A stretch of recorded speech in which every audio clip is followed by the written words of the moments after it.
Donc, correction, l'analyse de fabrication de la table basse. Donc, on peut partir sur 3 sous-ensembles. Le premier, donc le piétement et son dessus.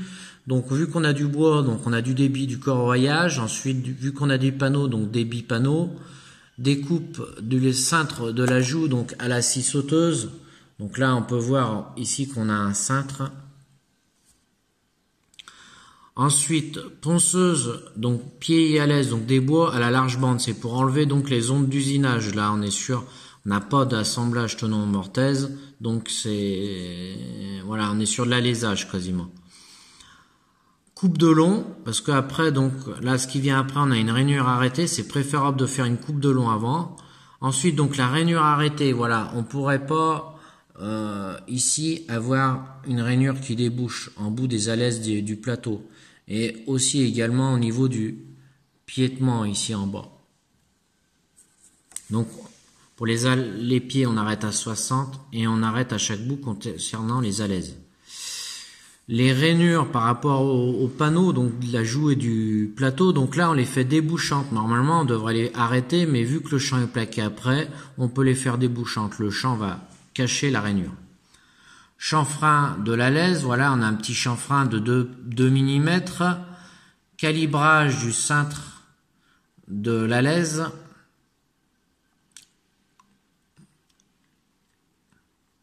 Et ensuite, profilage du boudin à l'aise. Voilà, en fait, ici, on peut voir en fait qu'on a un boudin donc sur les pieds et sur l'alèse.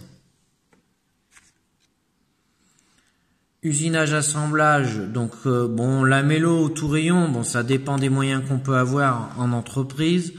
Plaquage des champs, donc sur la partie de la joue, sur la partie cintrée, sur le plateau, la partie droite. Et ensuite, après, on peut passer au ponçage de finition, manuel à l'orbital, les champs, les boudins, les pieds, les alèses. Et ensuite, après, donc, au collage. Pourquoi on ponce avant? C'est parce que, ici, on peut voir, après, là, le panneau, c'est inaccessible.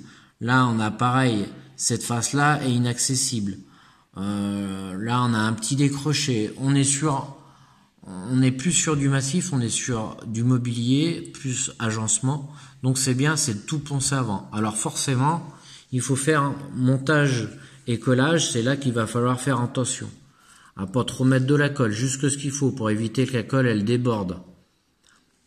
Ensuite, pour l'alésage du plateau, ça sera bien d'avoir des cales de forme.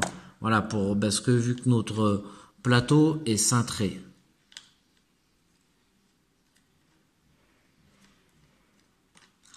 Ensuite, l'autre sous-ensemble. Alors après, l'autre sous-ensemble, c'est le caisson. Le caisson qui reprend la partie qui va avoir les tiroirs à l'intérieur. Donc, ça reste découpe des panneaux, plaquage des champs, usinage des assemblages. Donc là, pareil, ça peut varier suivant ce qu'on a en entreprise, lamello, collé ou des tourillons avec des excentriques. Ponçage de finition, orbital, et puis après, le petit point que je peux rajouter, c'est avant de monter, c'est faire le pré-perçage des coulisses. Voilà, qu'on s'embête pas après. Et ensuite, j'ai marqué vernissage. C'est vrai, pourquoi on vernirait avant de monter? C'est pour éviter qu'on ait un brouillard. Si vous passez au pistolet à l'intérieur, vous allez égrener, vous allez vous embêter. C'est préférable de faire ça en kit. Démonter quoi. Donc là, voilà, le caisson, donc c'est bien de tout poncer. Donc là, donc voilà. Et après, on passe au montage. Donc forcément, vu que ça a été verni, il faut être soigneux, quoi. Pareil, faire attention au niveau de la colle. Ensuite, on a un sous-ensemble, donc qui est le tiroir, donc découpe des panneaux. Donc on a différentes rainures à faire, donc sur les côtés. Avec donc le pointage de la rainure.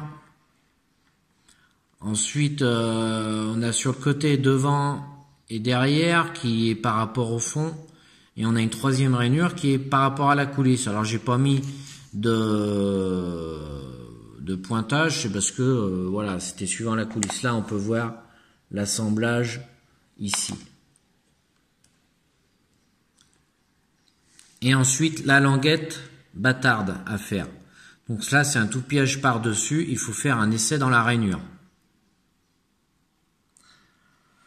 Ensuite, donc avant le montage, faut poncer les faces intérieures du tiroir, poncer les champs aussi. On peut, je dirais même, poncer les deux faces. Ensuite, on fait un montage, collage, et on visse l'arrière. Là, si je reprends le plan, là, ici, on doit visser le fond, en fait. Et c'est bien de faire la finition tout avant, quoi. Voilà, après, on a juste un petit coup à donner pour l'affleurage, ouais. Un ponçage de finition, plus le vernissage. On pose les coulisses dans le caisson et mise en place du tiroir, perçage des poignées de la façade. Ok, et puis après, on profite des trous de la poignée pour mettre la façade et la mettre en jeu. Et ensuite, on fixe la façade à l'intérieur.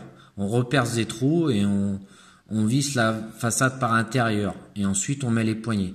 Voilà, les trous de poignée, en fait, comme elles sont, les poignées, ça permet, si je redéfile ici, voilà, ça va nous permettre de profiter du perçage des poignées pour fixer la façade provisoirement. Voilà pour l'analyse. J'espère que ça vous aura aidé.